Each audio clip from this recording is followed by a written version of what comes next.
교육 프로그램이긴 합니다, 사실은. 근데 탄소 중립 필요하냐 안 하냐는 이제 더 이상 뭐 거론할 사안이 아니고 우리가 꼭 해야 될 일, 전체 지구의 모든 분들이 해야 되는 이제 사업이 아닌 게 일이 된 거라 현재 우리가 앞장서지 않으면 안 되는 시기가 이미 도래해가지고 창수면이 14개 읍면동 중에 선발적으로 좀 먼저 시행하면 어떨까 이런 마음에서 이제 그 포천에 포천시 탄소 중립 지원센터가 이제 설립되면서 최강석 우리 센터장님이 이제 행사 때마다 이제 방문을 하면서 교육도 하시고 왜 필요한가 또 전달도 하고 계시는데요.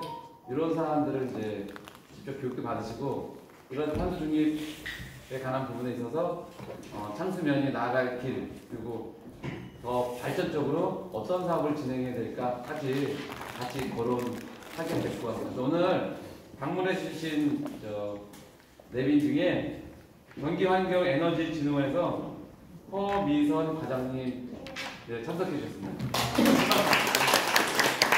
그리고 손은미 대리님도 함께 참석해 주셨습니다.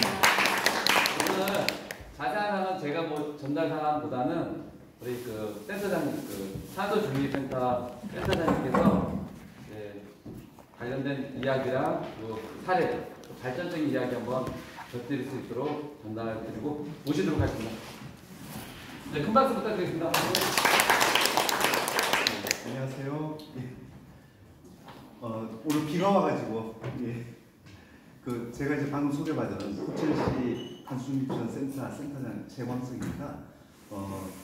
이제 올 여름 지나면서 너무 더운 여름을 보냈잖아요. 보내면서 이렇게 이 사람도 힘들었지만은 동식물들, 작물들도 다 힘들었고 그렇게 됐는데 이제 그러한 게 이제 요즘 우리가 얘기하는 그런 탄소 중립, 이제 뭐 기후 변화, 온난화, 빙하 녹고 이런 게 이제 다 이제 올 여름에 다 느끼셨던 것 같아요. 그래서 이러한 문제를 어떻게 그러면은 지역에서 빙하가 녹네, 날이 덥네, 이렇게 사과농사 잘한다네 이렇게만 우리가 받아들일 게 아니라 이러한 문제들을 어떻게든 극복을 해야 되지 않겠습니까? 그러면은 어떻게 극복해야 될지 그런 거를 이제 정부에서 법을 만들고 또 이 센터를 이렇게 설립을 해가지고요. 우리 포천시 우리 창수면 지역분들하고 같이 논의를 하고 대안을 만들어서 시에다가 도에다가 국가에다가 이렇게 제안도 하고 이런 것들을 하게끔 이제 법이 작년에 만들어졌어요. 그래가지고 탄소중립지원센터가 작년에 5월달에 설립이 됐습니다. 그리고 현재는 저는 이제 대진대학교에 소속이 있어서 대진대학에다가 그 업무를 위탁을 해서 제가 이제 이 센터장을 맡으면서 이렇게 지역에 계신 분들하고 여러 가지 논의를 많이 하는데 이렇게 창수면 우리 회장님, 그 다음에 이제 우리 지역의 그 주민, 그 다음에 또 임원분들 이렇게 이러한 논의를 같이 하게 돼서 너무 이제 영광으로 생각합니다. 그래서 오늘은 이게 강의나 교육이 아니라 우리가 겪고 있는 이런 문제를 우리 마을 입장에서 어떻게 우리가 이해를 하고 어떻게 우리가 좀 대안들을 만들어갈 수 있는지 그런 것도 한번 생각을 해보고 또 오늘 또 경기도에서 이렇게 또 어려운 고민을 하셨는데 이렇습니다. 이러한 일들을 시가 중심이 돼서 뭐를 막 이렇게 하는 게 아니라 우리 주민분들께서 스스로 먼저 한번 이런 얘기들을 한번 나눠보자, 의견을 나눠보자 이렇게 이제 말씀을 드렸거든요. 그래서 도에서도 저렇게 이제 관심을 가지고 어떤 안들이 나왔을 때 충분히 같이 시뿐만 아니라 도하고도 얘기할 수 있는 그런 기회들을 아주 좋은 기회를 마련한 것 같습니다. 그래서 오늘은 이제 2시간 이런 얘기를 할 텐데 먼저 여기 저보다 먼저 이제 여기 강상원 대표님이신데 이게 포천에 계시는 분이세요. 아시는 분도 있을 것 같고요. 현재 이제 탄소중립지원센터에서 많은 그 교육이나 이런 부분들을 의견을 나누고 있고요. 현재 이제 축산환경 부분에 저탄소 인정이라는 정부 제도가 있습니다. 그래서 그거를 정부 제도에 따르는 그 저탄소 인증 심사원이시기도 하거든요. 그래서 먼저 강상원 대표님께서 한 1시간 정도 말씀을 같이 한번 나누고 이어서 제가 또 한 1시간 정도 이렇게 같이 의견을 나누는 그런 자리를 한번 해보겠습니다. 그럼 강상원 대표님 먼저 소개해드리겠습니다. 박수 한번 부탁드립니다. 처음 뵙겠습니다. 저는 강상원입니다. 지금은 저기 신흥동에 살고 있고요. 제가 이제 이런 탄소 중립과 관련된 좀 강의도 하게 되고 일을 좀 하게 된 계기는 제가 하고 있는 이 분야인 축산 분야에서 탄소 중립과 관련된 일을 좀 했습니다. 현재도 하고 있고요. 그러다 보니까 우리 지역에서 탄소 중립 관련된 일이 있으면 저는 조금씩 이제 전문가로서 참여를 하게 된 계기가 되었습니다. 오늘 창수연에서 우선 탄소 중립에 대한 기본적인 얘기를 제가 먼저 드리려고 하는데요. 이제 저를 보시지 마시고 이 화면을 봐주시면 되겠습니다. 이제 탄소 중립 온실가스 많이 들어보셨을 거예요. 그런데 중요한 건 과연 이게 무슨 얘기인지 내지는 내 얘기가 아니고 남의 얘기처럼 생각을 많이 하고 계시거든요. 그런데 오늘 제가 이게 남 얘기가 아니라는 것을 좀 말씀을 드리고 싶습니다. 우선 탄소 중립이라는 것은 뭐 어렵게 생각하실 건 없습니다. 이제 여기 모여 계신 분들 이렇게 연령층을 보니까 과거의 물자 전략, 에너지 전략, 또 새마을 운동을 하시면서 여러 가지 전략하는 것들에 대한 교육도 많이 받으시고 실천을 해보신 적이 많으실 거예요. 그게 지금에 와서는 탄소 중립처럼 됐다라고 우선 생각을 하시면 됩니다. 조금 더 제가 구체적으로 말씀을 드리면 이 탄소 중립이라는 단어가 나오게 된 계기는 온실가스라는 것을 줄이기 위해서 나온 얘기예요. 온실가스라는 게 뭐냐면 여러분들 농사 하시는 분들이 좀 많이 있으실 것 같은데 비닐하우스가 여름철에 엄청 덥잖아요. 더운 이유가 왜냐면 바깥에서 들어온 태양열이 어느 정도는 땅속으로 들어가고 나머지는 반사가 돼서 바깥으로 나와야 되는데 비닐하우스 때문에 못 나가는 거예요. 그러니까 안에 온도가 여름철에 뭐 40도 넘어가고 그러다 보니까 작물도 못 자라고 사람도 힘들고 이런 현상을 우리 지구적으로도 온실가스 현상이라고 얘기를 하는 거예요. 그러면 여기서 얘기하는 온실가스는 뭐냐면 저기 써 있지만 지구 표면에서 우주로 발산하는 태양열을 바깥으로 나가지 못하게 흡수하거나 다시 땅 쪽으로 반사하는 물질이 있어요. 그거를 온실가스라고 합니다. 그래서 좀 더 아까 말씀드린 것처럼 여름철 하우스처럼 지구가 뜨거운 상태가 되는 거예요. 올 여름 다 겪어보셔서 제가 드리는 말씀 아마 다 이해하실 겁니다. 그래서 온실가스 종류가 이 안에 써 있는 것처럼 7가지가 있는데요. 이 중에서 우리 농축산, 창수면이 농축산업이 좀 많이 있고 조그만 소규모 공장들이 있는 그런 지역이잖아요. 그래서 우리 지역과 이 6가지 중에서 어느 게 가장 좀 많이 관련성이 있냐면 메탄하고 아산화질소라는 거예요. 메탄은 기본적으로 축산 쪽에서 많이 나오는 가스라고 보시면 되고요. 아산화질소는 농업 쪽에서 나오는 가스라고 보시면 됩니다. 이러한 것들이 하늘에 둥둥 떠 있으면서 바깥으로 나가는 열을 다시 차단을 하고 다시 밑으로 내려보내는 역할을 하는 겁니다. 그래서 올여름 너무 고생들 많이 하셨죠. 예, 아마 올여름 고생 안 하시면 너무 쏘실 겁니다. 저도 마찬가지로 그랬으니까요. 아마 열대야가 우리 지금껏 이런 얘기 없었는데 시원해져야 될 때도 엄청 뜨거웠거든요. 지금껏 있었던 그 기간은 다 기록이 깨졌습니다. 또 그뿐만이 아니라 날씨가 종잡을 수 없게끔 변하다 보니까 농사도 안 되고 이 농작물 피해가 굉장히 심했죠. 뭐 어디 하나 피해 안 본 데가 없을 정도입니다. 네, 너무 더워서 그렇죠. 그럼 이러한 기후의 변화가 우리가 올해 여기 농사 지신 분들께서는 매출이 많이 줄으셨겠죠. 결국은 경제적인 상황까지도 변하게 한다는 걸 많이 겪으신 거예요. 그럼 우리가 이러한 상황에 대해서 가만히 그냥 당하고만 있어서는 안 되잖아요. 지금 우리나라의 그 온도 변화가 전 지구적인 측면에서 봤을 때 꽤나 온도 상승이 좀 많이 되는 곳입니다. 그래서 여기 보시면 2050년도 되면 3도가 상승한다고 돼 있는데 3도 상승이 어느 정도냐면요. 1도만 변해도 우리가 먹는 벼농사라든지 밀농사 이러한 먹거리 농사가 아예 안 됩니다. 그러니 3도 정도 상승하면 굉장히 큰 문제가 발생되죠. 강수량도 변한데요. 증가 안 됩니다. 비가 많이 와가지고 지금 배추값이 왜 비싸냐? 다 뿌리 썩은 병에 걸려서 출하가 안 돼요. 그런 게 한두 가지 아니죠. 올해 우리 포천이 시금치 지금까지 처음으로 적게 생산한 해입니다. 시금치 농사가 안 됐습니다. 요거는 뭐냐면은 기상청에서 이제 현재 우리나라를 기준으로 주변이 삼면이 바다이다 보니까 바닷물 온도가 어떻게 변하는지에 대한 예측을 한 그림이에요. 근데 여기 보시면 빨갛게 서해 쪽이 변해 있고 동해도 옆까지 빨갛잖아요. 빨간 거는 바닷물 온도가 2도 이상 올라가는 거예요. 현재 온도는 아마 이 정도가 맞을 겁니다. 그래서 우리 바닷물에 가면 시원한 바다가 됐었고 그랬는데 지금 이 상태로 계속 가게 되면은 2050년, 60년 정도 되면은 이렇게 따뜻한 바다가 우리 주변에 있게 되고요.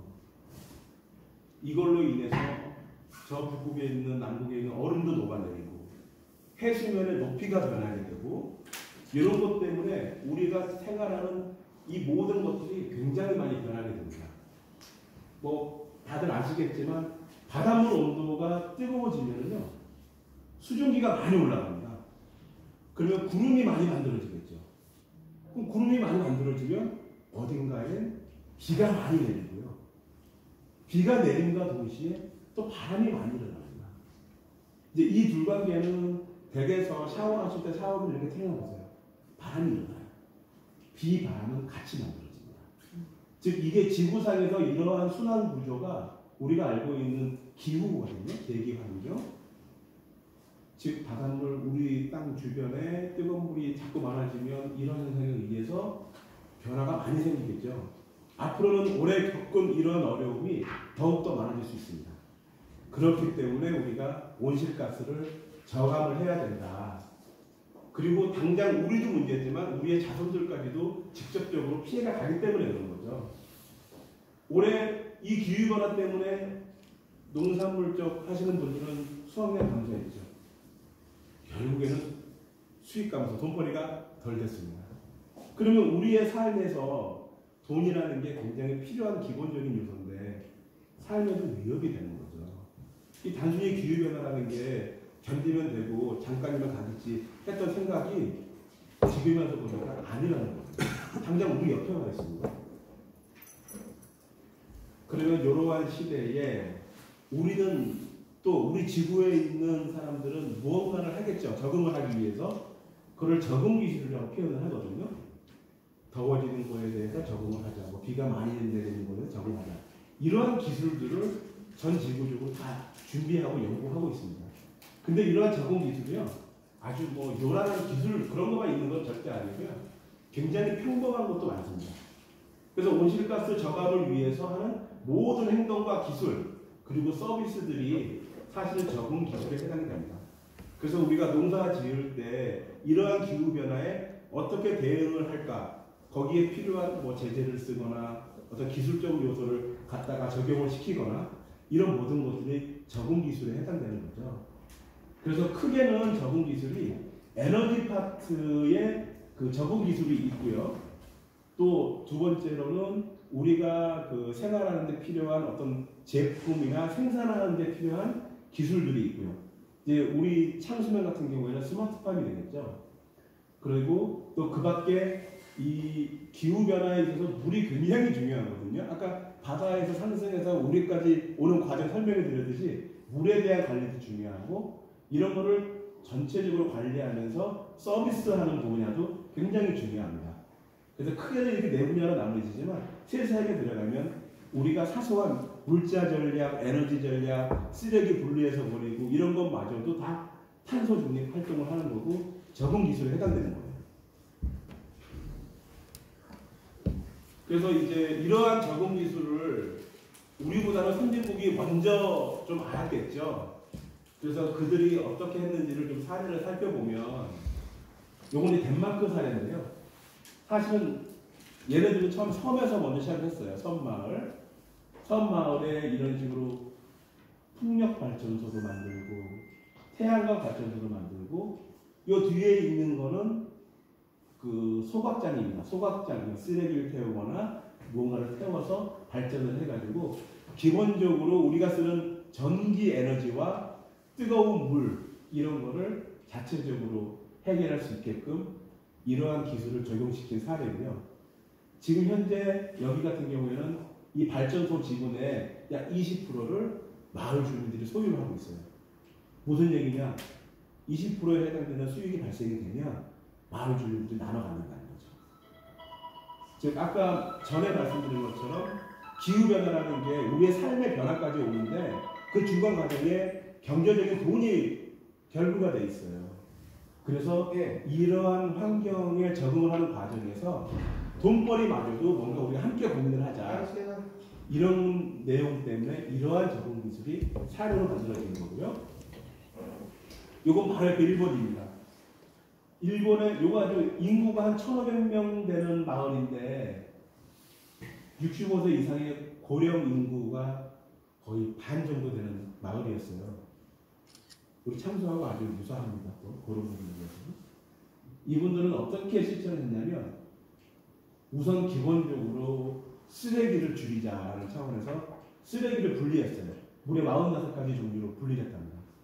그리고 태워야 될 거는 소각장으로 보내서 태우고 소각장에서 태우고 난 다음에 나온 여러 가지 부산물로 발전을 하기도 하고 내지는 원료로 다른 걸 팔기도 하고 그리고 자기들이 보았을 때 더 쓸 수 있다는 물건을 이런 마을 공동장소에 갖다 놓으면 쓸 수 있는 사람과 가장 쓰기도 하고 결국에는 물자 전략이라는 키워드를 가지고 적응 기술을 도입한 사례입니다. 해외만 있는 건 아니겠죠. 우리나라도 있습니다. 보시면 이건 여주의 사례인데요. 이 여주도 어떻게 보면 시골 마을이죠. 이 시골 마을에 처음에는 공공건물에 이렇게 태양광을 설치했습니다. 설치를 하고 이 태양광에서 나오는 수익을 가지고 그 마을에 복지비로 사용을 하게 된 거예요. 지금 뭐냐면은 여기 보시면 행복버스라고 있잖아요.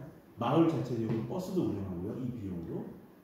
뭐 식사에 대한 부분도 마을에 가서 공통적으로 식사할 수 있게끔 식비를 제공해주고 이러한 복지비로 사용을 하다 보니까 마을 분들이 좋은 게 많은 거예요.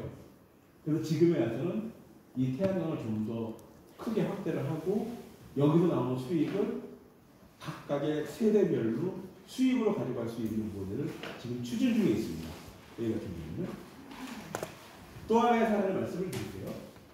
여기는 홍천에 있는 원천마을이라는 곳인데요. 아니 홍성입니다. 홍성이 사실은 충남에서 축산 농가가 가장 많습니다. 그러다 보니까 이곳에서는 그 축산 분열을 이용을 해서 발전을 하는 발전소를 만들게 된 거예요. 근데 여기 보시면 이렇게 동그랗게 내가 지붕 씌워 있잖아요. 요 안에 분뇨, 그러니까 축산 분뇨가 요 안에 들어가 있습니다. 그래서 이렇게 가둬놨기 때문에 바깥으로 냄새가 하나도 안 나고 냄새 자체가 가스예요. 이 가스만 이렇게 포집을 해서 요 안에서 발전기를 돌립니다. 그러면 이 발전기 돌려서 나온 전기를 한 전에 팔아가지고 비용을 받고 여기서 가스화 시켜서 남은 그 나머지 찌꺼기는 액비라는 것을 만들어서 현재 여기는 액비를 또 판매를 하면서 운영을 하고 있더라고요. 그러면서 여기서 나온 전기료를 가지고 기본적으로 이 마을에서 지분을 가지고 있는 상태에서 수익을 분배받고 현재 이렇게 하고 있는 사례입니다. 이제 해외 사례도 보고 국내 사례도 보셨는데 분명히 우리 창수면에서도 이 온실가스에 대한 대책을 세울 수 있는 방법론이 있지 않을까라고 생각을 하는 겁니다.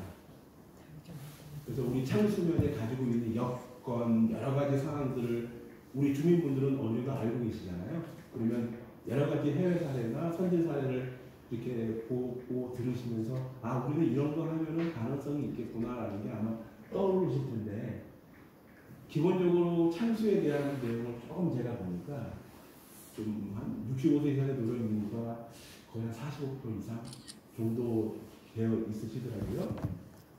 그리고 인구가 지금 현재 한 2천여 명 수준으로 되어 있고 그 중에서 농업 인구가 좀 많으세요. 예, 농업 인구라면 축산 뭐 인구도 포함된 거고요. 그래서 이러한 환경 속에서 우리 창수가 온실가스라는 기후에 대응도 하고 마을의 발전과 수익도 보장을 받고 또 우리 마을에 가지고 있는 단점도 보완할 수 있는 아이디어가 없는지를 생각을 해볼 만합니다. 지금 해야 될 때가 되었고요. 그래서 우리가 이러한 그 주민분들의 그 생각을 모아서 결국은 인구가 계속 줄어들고 여기서 변화가 없이 계속 가면요 마을 언젠가는 사라질 겁니다. 그럼 여기가 고향이신 분들이 꽤 많으실 텐데 마을이 사라지면 어떡합니까? 또 이후에 이 마을이 잘 된다면 나갔던 우리의 자손들도 들어올 수 있는 계기가 있다면 할 만한 일이거든요.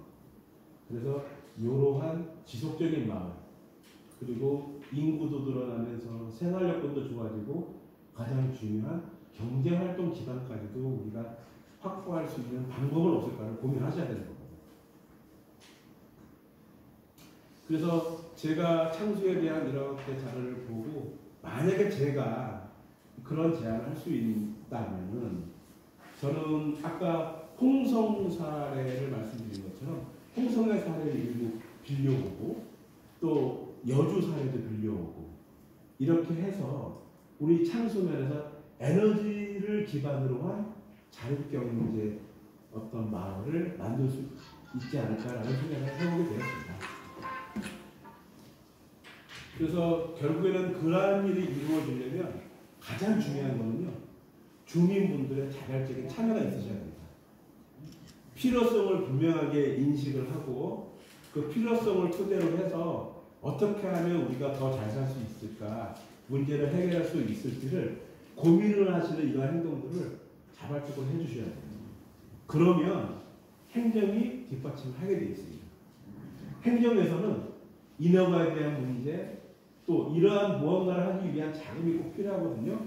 여기 오늘 경기도에서 나와 계시지만 자금에 대한 문제 주민이 자발적으로 참여를 해서 아이디어를 내고 계획만 세워주신다면 행정적 지원은 적극적으로 할 수 있는 기반이 굉장히 많이 되어 있습니다.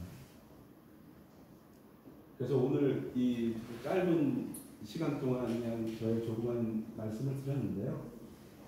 탄소 중립하면 대한민국에서 최고의 마을이 우리 창수면이었으면 좋겠다는 생각을 가지고 오늘 강의를 마치도록 하겠습니다. 감사합니다. 질문하실 사항이나 이런 거 있으시면 하셔도 됩니다. 하나 물어봅시다. 예. 하우스 안에 비닐하우스가 되어 있잖아요. 열을 빼려면 어떻게 빼야 돼요? 환기밖에 없어요. 환기밖에 없죠. 예. 다른 방법은 없고요. 그래서 보통 저기 아래쪽 지방 분들은요 하우스에도 팬을 달아요. 지붕 쪽에다가 빼내는 거. 빼내는 거. 그리고 이쪽에 책창 열어놓고 창문 열어놓으면 무조건 뜨거운 공기 위로 가잖아요. 위에 쪽에 팬을 달아서 빼내면 아래쪽에서 이렇게 찬 공기가 나와서 순환이 됩니다. 그런 방법을 한번 쓰시죠. 네. 또 하나는 나라에서 네. 지금 그 태양열 그거 있잖아요. 예. 그게 좀 제재하는 걸로 알고 있어요, 제가. 아, 이제 제재라기보다는 예. 그게 태양광이 전기를 생산하는 시설이잖아요. 예. 그러다 보니까 한전하고의 관계가 있는데 둘 사이에 어떤 관계가 있냐면 만든 전기를 가져가려면 전선이 필요할 거 아니에요. 예. 저 좀 전라도 지역에 전선이 포화가 많이 됐어요. 그러니까 태양광이 너무 많이 생기고 있다 보니까 그게 모자라서 인허가를 안 해주는 거지. 현재 우리 지역 같은 경우에는 오히려 더 많이 만들기를 바랍니다. 이건 충분하거든요. 그러니까 그런 거에 대한 부분은 현재 문제가 없고. 인허가를 중지시킨 걸로 알고 있어요. 네. 근데 지금 현재 뭐 우리 오늘 오신 분들께다 그러한 내용을 들을 수 뭐 있을 기회가 있을 것 같은데 예, 여기는 그런 부분 없습니다. 네, 알겠습니다. 예. 또 질문 없으시면 선생님, 네. 아까 말씀 홍성 같은 사례 경우에는 네. 사업 신청을 지역에서 하는 겁니까? 아니면 농가에서 신청을? 이제 그거 같은 경우에는 일단 그 땅 문제 때문에 돼지농가 한 군데가 땅을 그냥 시사했어요. 시사해서 여기다 만듭시다 해놓고 마을 분들이 지분으로 참여를 하셨죠. 다 마을 분들이 뭐 돈을 내거나 그런 건 아니고 사실은 이런 시설이 만들어지는 데 있어서 마을 분들이 협조해야 될 사항이 그 민원 문제가 없어야 돼요. 우리가 필요하다. 근데 그분들이 그거를 만들기까지 과정 속에서는 이게 어떤 기술이고 이렇게 된 기술이 어디에 먼저 설치가 돼 있어서 그런 사례들 가서 보기도 하고 얘기도 듣고 직접 가서 냄새도 맡아보고 이런 과정들이 있었어요. 그러면서 안심이 된 거지 처음부터 하려고 그랬으면은 쉽지 않죠. 왜냐하면 선입관이 있거든요. 과거에 있었던 기술과 지금에 있었던 기술은 굉장히 많이 변했습니다. 그래서 과거에는 무언가 분뇨 처리를 하고 쓰레기 처리를 하고 이러는 과정에서 냄새와 좋지 않은 성분들이 나올 수밖에 없는 기술 수준이었다면 지금은 그런 거를 완전히 깨끗하게 만들고 특히 냄새에 대해서는 완벽하게 거의 제어가 되고요. 다음에 진분에 대한 부분도 제어가 완벽하게 돼야지만이 되는 기술이어야지만이 허가가 나옵니다.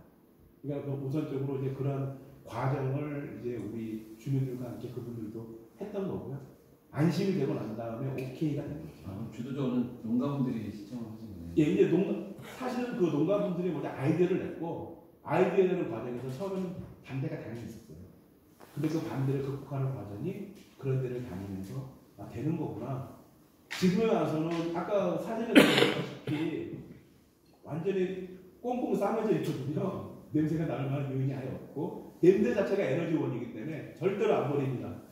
예, 냄새 자체가 에너지원이기 때문에 그렇게 보시면 될 것 같습니다. 네. 이 대한민국 최고의 탄소 중립 마을 창수면 이렇게 하니까 굉장히 듣기 좋은 소리 같은데요. 뒤집어서 얘기하자면은 포천에 14개 읍면동이나 있는데 하필이면 창수면을 택한 이유가 있을까요? 창수가 인구도 거의 뭐 제일 적은 편이고 한 2,000명 내외고 또 65세 이상 고령자 인구도 많고 농가도 많고 또 축산 농가도 많고 그런 이유로 창수를 선택했는지 그 구체적인 배경을 좀 얘기해 주세요. 제가 그렇다라고 말씀드릴 수 없고 제 생각에는 저도 사실 고민을 많이 했거든요. 말씀처럼 포천에서 가장 낙후된 지역입니다. 창수가. 인구도 가장 작아요. 최고령 인구 지역이에요. 또 여러 가지 주변 환경도 제일 안 좋아요. 그런데 과거에 탄소를 많이 배출하는 시대의 생각으로 바라보면 여기는 포기해야 될 장소인 게 분명하지만 이제 탄소 중립이라는 관점으로 바라보면 가장 발전 가능성이 많은 지역인 거예요. 그리고 악조건을 잘 변화를 시키면 가장 좋은 조건이 될 수도 있는 환경을 가지고 있어요. 사실은 대표적인 게 축산 쪽 분야거든요. 어차피 있을 거라면 뭔가 좋은 환경으로 바꿔서 마을 분들도 득이 될 수 있는 쪽으로 변화를 시켜야 되는데 그럴 여건도 가지고 있고 또 이 마을 주민분들의 연령층이 있기 때문에 무언가 노동행위를 한다는 건 굉장히 어렵습니다. 노동행위를 최소화시키면서도 마을에 수익이 나올 수 있는 아이템을 또 가져가야 됩니다. 아마 그런 부분은 조금씩만 서로 대화하면 다 공감하실 거라 생각이 드는 거죠. 그래서 창수면이 가장 좋은 기회의 장소라고 생각하는 겁니다.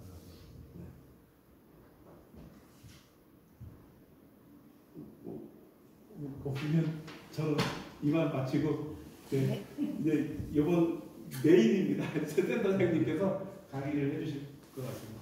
고맙습니다. 저희 오늘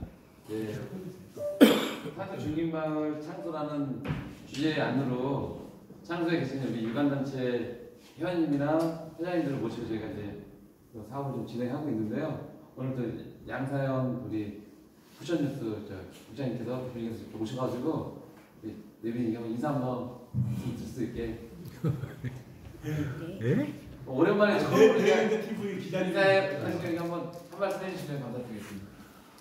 제가 지금 질문도 드렸다시피 저는 이제 내외경제TV 양상영 기자라고 하는데요. 어떻게 보면 창수가 실험하기에는 최적의 조건을 갖춘 곳 같아요. 14기 읍면동 중에서도. 제일 합치기. 예. 제일 나쁘기 때문에 제일 좋은 또 성과를 낼 수 있는 곳 아니겠어요?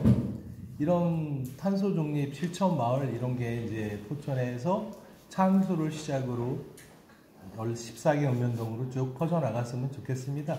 그 과정을 제가 또 취재를 하고 싶어요. 그래서 오늘 처음 이렇게 참석하게 됐습니다. 감사합니다.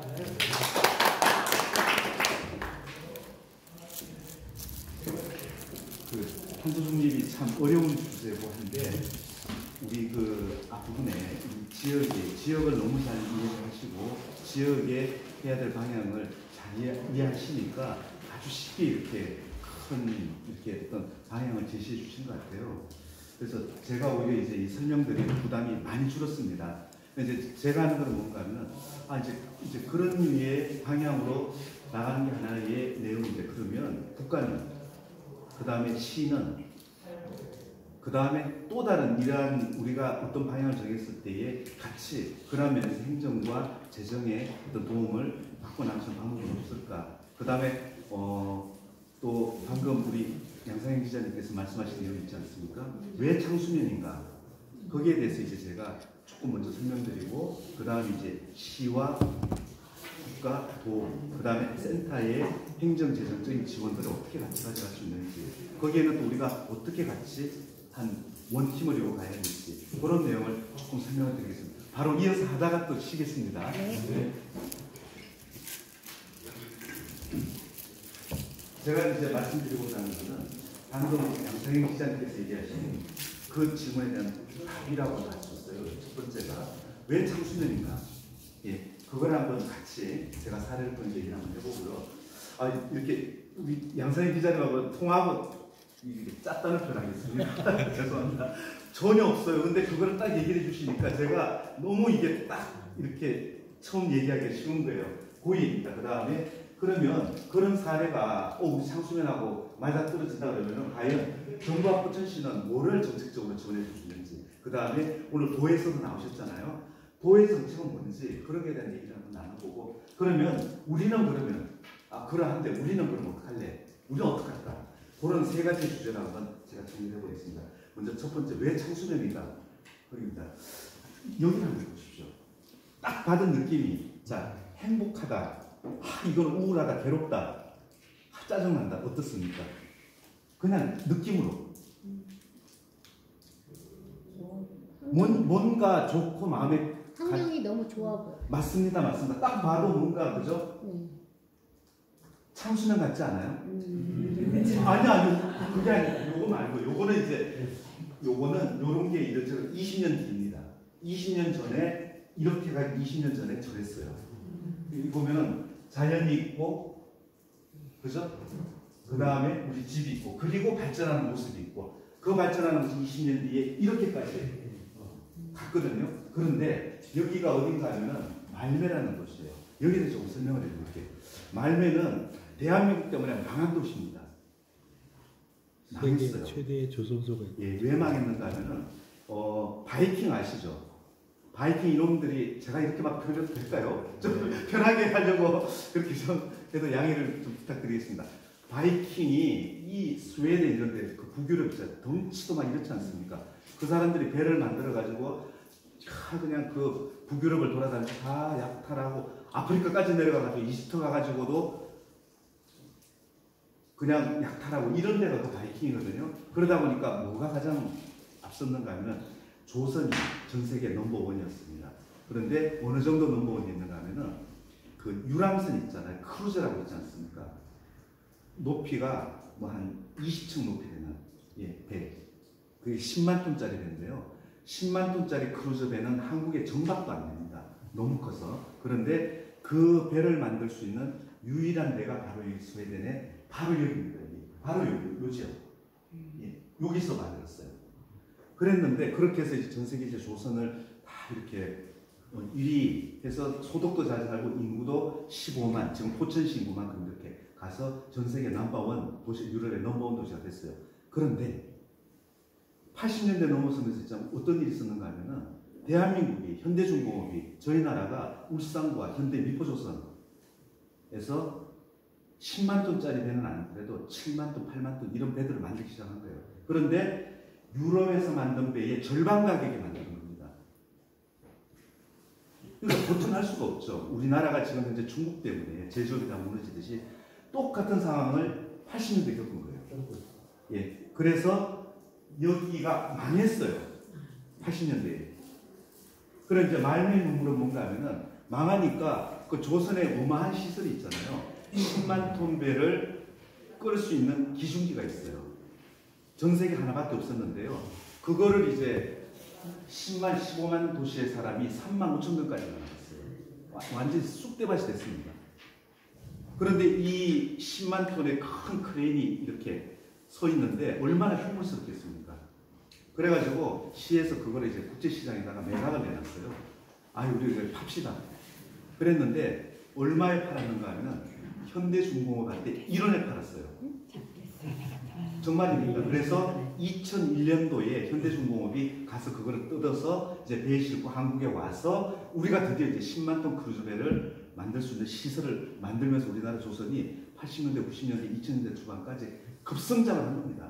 그러면서 창원, 현대, 울산, 미포조선, 거기 거제, 삼천포 다 거기 가면은 다 잘 살았거든요. 소득 7만 불, 8만 불 이러던 때 그 시기였거든요. 그런데 220억이 들었어요. 떼는데 예, 떼는데 220억이 되니까 그냥 1원에 사 가져가세요. 해서 220억 들고 그걸 가져갔는데 말미 입장에서는 그 바이킹에 피가 있고 전 세계 조선을 휘젓고 그죠? 이러던 그 자신감이 있잖아요. 있는데 그 상징적인 크레인을 대한민국이 단돈 1원에 뜯어갔는데 그거를 생중계를 했어요. 2001년도입니다. 생중계를 하고 그거를 보고 그 3만 5천 명 되는 시민들이 눈물을 흘린 거예요. 아, 우리의 미래는 없다. 어떻게 했으면 좋겠냐 이러면서 그게 이제 그 유명한 이 말매라는 것의 말매의 눈물입니다. 그걸 보면은 저는 대한민국 국민들에게 너무 자랑스러운 거예요. 우리가 그 스웨덴, 그죠? 그 선진국, 그 사람들 올린 거 아닙니까? 그 기술력, 그죠? 그랬는데 그렇게 해서 이 도시가 이제 무너지기 시작했는데요. 그게 2001년이라고 했죠, 그죠? 20년 전입니다. 그런데 이 말매에 계신 분들은 그 생중계를 하면서 우리가 이대로 있을 수 없다. 왜 그런가 하면은 우리가 지금 다 떠나고 내가 남아있지만 여기에는 아직 나뿐만 아니라 나의 미래도 있고 나의 10년, 20년, 30년의 미래도 있고 우리 내 자식들이 있고 그럼 내 자식들은 여기서 그러면은 떠나면 그거 어떻게 되냐 이거죠. 거기에서 이제 시민들이 의기투합을 하는 거예요. 우리 지역을 우리가 지키자. 그런데 조선으로 그동안에 다 이렇게 커왔으니까 할 게 없잖아요. 조선 외에는. 그랬는데 그때 당시에 이제 기회가 찾아온 거예요. 지금 창수년처럼. 어떤 기회가 왔는가 하면 유럽이 신재생에너지, 그 다음에 기후변화, 지속가능 발전, 요즘 우리가 얘기하는 바로 이거 있지 않습니까? 이 붐이 일기 시작했어요. 그래가지고 UN 중심으로 해가지고 유럽, 미국, 일본 이런 데서 기후에 대한 그 다음에 에너지 자립, 그 다음에 친환경, 생태 이런 주제로 새로운 성장 동력을 만들기 시작을 했어요. 그러면서 그 시기가 그러한 기술들이 막 태동하는 시기였어요. 그런데 이 말에서 얘기를 한 거예요. 여기는 대진대학이 있지 않습니까? 거기도 대학이 있어요. 대학에다가 얘기를 해서 우리가 여기 떠난 이 자리에다가 연구소를 만들 테니까 말매를 중심으로 해서 어떻게 하면 그런 기후변화에 대한 청정, 친환경, 그 다음에 에너지 자립도시를 만들고 단순하게 만드는 게 아니라 그거를 통해서 우리가 기술을 쌓아서 이 기술을 우리 아들들, 우리 자녀들이 배워서 우리 시를 일으키게 할 수 있게끔 해달라. 그렇게 해서 이제 얘기를 해가지고요. 그게 받아들여졌어요. 그래서 여기에 이제 친환경 연구소가 들어서기 시작하고 이 말매의 새로운 산업을 어떻게 해나가고 말매시를 어떻게 이렇게 갈지에 대한 비전들을 누가 얘기했습니까? 주민들이 얘기했어요. 그날 말매 눈물 장례식이라고 얘기했습니다. 보고 눈물을 흘렸던 그 주민들이 스스로 먼저 이대로 있었다라고 얘기를 해서 그게 이제 대학에 또 그 시조 국가에 받아들여진 거예요. 그러면서 기술연구소가 들어서고 여기에 그러면 어떻게 이러한 친환경 시스템들을 만들 건지에 대한 계획에 따라서 이렇게 이제 도시가 계획적으로 하나 둘 이렇게 발전하는 거예요. 그런데 이게 기회가 뭔가 하면은 이렇게 해서 그 에너지 기술이나 친환경 산림을 만드는 기술, 물을 정화하는 기술, 대기오염을 정화하는 기술 이런 것들을 하나 둘 만들어내니까 말매만 그런 게 아니고 유럽 전역이 그런 기술을 필요하다고 한 거예요. 그래서 여기에 이제 기업들이 들어오기 시작합니다. 기업이 들어오고 여기에서 성공한 사례들을 영국이 가져가고 독일이 가져가고 덴마크가 가져가고 그러니까 여기 있는 조그마한 연구소가 기업이 되고 그 기업이 우리 지역뿐만 아니라 영국, 덴마크, 독일로 가고 이탈리아, 한국까지도 그런 기술이 넘어오고 이렇게 된 거죠. 이제. 그러면서 다시 인구가 10만, 15만, 20년 만에 이렇게 돼서 10년 만에 이러한 모습을 찾고 그 다음에 그 뒤 20년에 이 세계적인 이러한 프로젝트 이름이 시력 투마로라는 프로젝트인데요. 이게 꼬였잖아요. 그래서 그래 트위스트 돼 있던 토러스 트위스트 이런 건물을 만들어서 어떤 시의 상징 전기를 하는데 여기서는 뭘 하는가? 여기가 R&D 센터입니다. 그리고 시청이 들어있어요. 여기가 그 기업들이 들어있고요. 그 다음에 여기는 100% 에너지 산업입니다. 화석연료를 안 써요. 그러면서 현재 말매는 에너지 100% 자립되어 있는 세계적인 친환경 도시로 누구든 말매 그러면은 말매 눈물에서 20년 만에 이렇게 드라마틱한 변화를 이룬 세계적인 친환경 도시, 가장 살고 싶은 도시 이렇게 된 거죠. 그게 제가 일부러 어떤 사진을 오려온 게 아니고요. 그냥 이 도시의 모습입니다. 그러면은 이게 이제 그 말매가 2차 대전 이전부터 그죠? 1900년대, 2000년 초반 이렇게 해서 성장을 했어요. 그리고 이 지역이 지금 다 망가졌다가 이렇게 지금 다시 이제 연구소, 그 다음에 연구소에 있는 그 연구자들, 기업들이 숙소로 이렇게 변한 거죠. 이게. 그래서 지금 이제 말매는 그런 어떤 위기의 상황을 이 기후변화에 대응하기 위한 탄소 중립을 위한 그러한 기회를 잘 잡아가지고 그거를 이 도시의 핵심 성장 동력으로 해서 주민들이 중심이 돼서 이걸 했다는 게 이게 위대한 성과라고 생각합니다. 국가에서 이런 걸 했다 그러면 이런 계획이 저는 안 나오리라고 봅니다. 왜 그런가 하면은 절실하고 내가 필요해야지 답이 나오지. 이런 거 있잖아요. 아프리카에 호랑이 사자하고요. 그 다음에 사슴 같은 거 있잖아요. 임파라라고. 개하고 이제 사냥을 하면은 사냥 확률이 5%가 안 됩니다. 5%가. 그러니까 얘네들이 잡힐 확률이 왜 그런가 이제 누가 얘기를 하는데 이렇게 얘기를 하더라고요. 사슴 있잖아요. 임팔라 얘는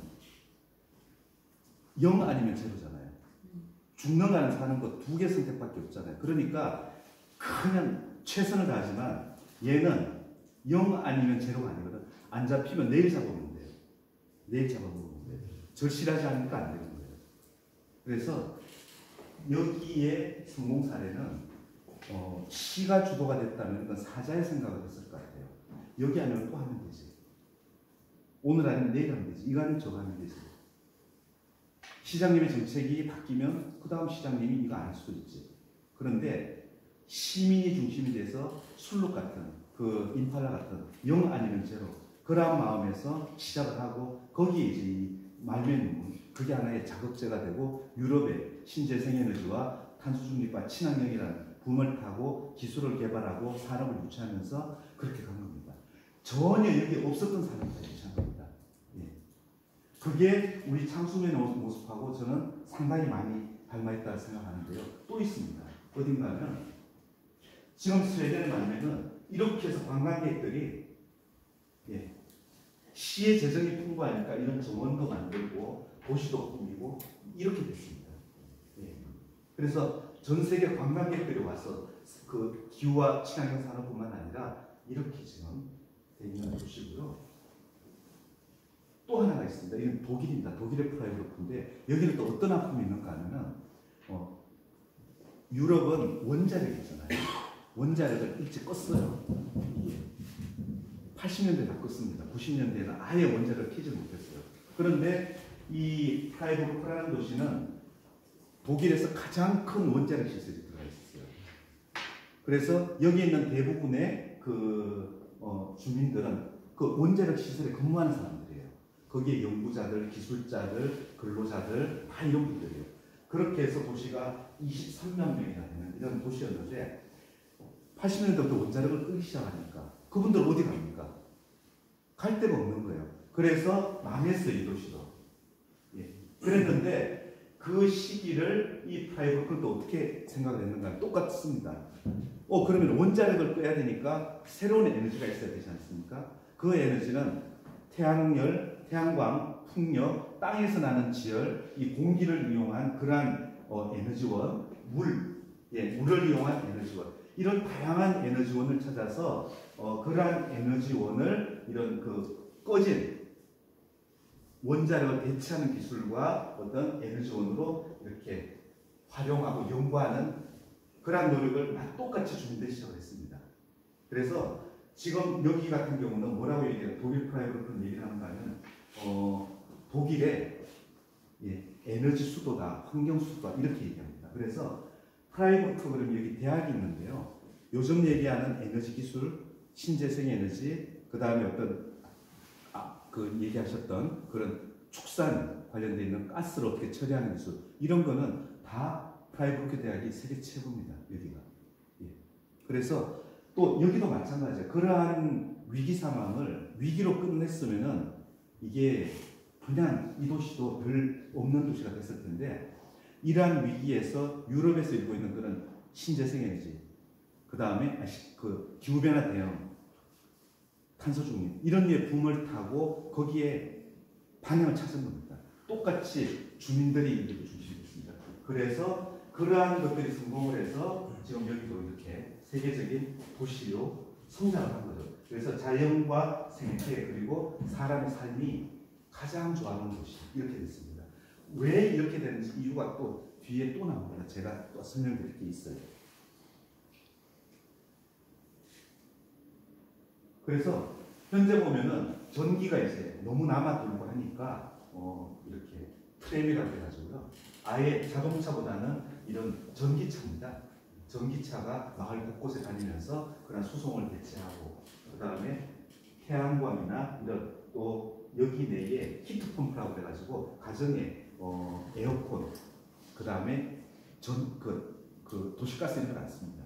그냥 공기에서 일어나는 열원을 이용해가지고 냉난방을 다 하는 그러한 시스템들이 이미 다 도입이 됐어요. 그리고 그러한 것들을 똑같이 주민들이 이러한 기술을 우리가 만들고 보급을 해서 우리가 먼저 팔자 이 기술을 이렇게 해서 다 성공하는 겁니다.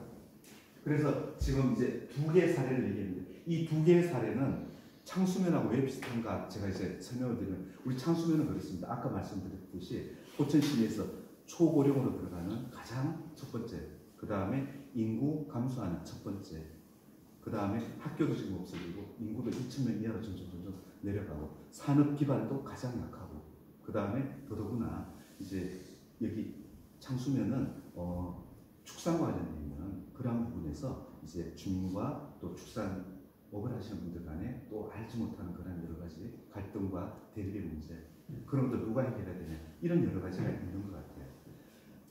그런 거를 놓고 봤을 때 우리가 봐야 될 첫 번째 요소는 뭔가 하면 이렇습니다. 축산 우리가 이제 그 분뇨 그 다음에 거기에 따른 악취와 처리의 문제는 이거는 바로 이러한 유럽에서 요즘 얘기하는 기후변화에 대응하는 큰 첫 번째 주제 중에 하나입니다. 그게 이제 무슨 얘기인가 하면요. 우리가 이런 류의 도시를 만들기 위해서 온실가스라는 거 들어보셨죠? CO2, 이산화탄소를 줄여야지만 이게 이제 대기가 깨끗해지고 이런 기후변화도 막을 수 있거든요. 그런데 온실가스를 포천시가 굉장히 많은 양이 나오는데 포천시가 온실가스를 확 줄였어요.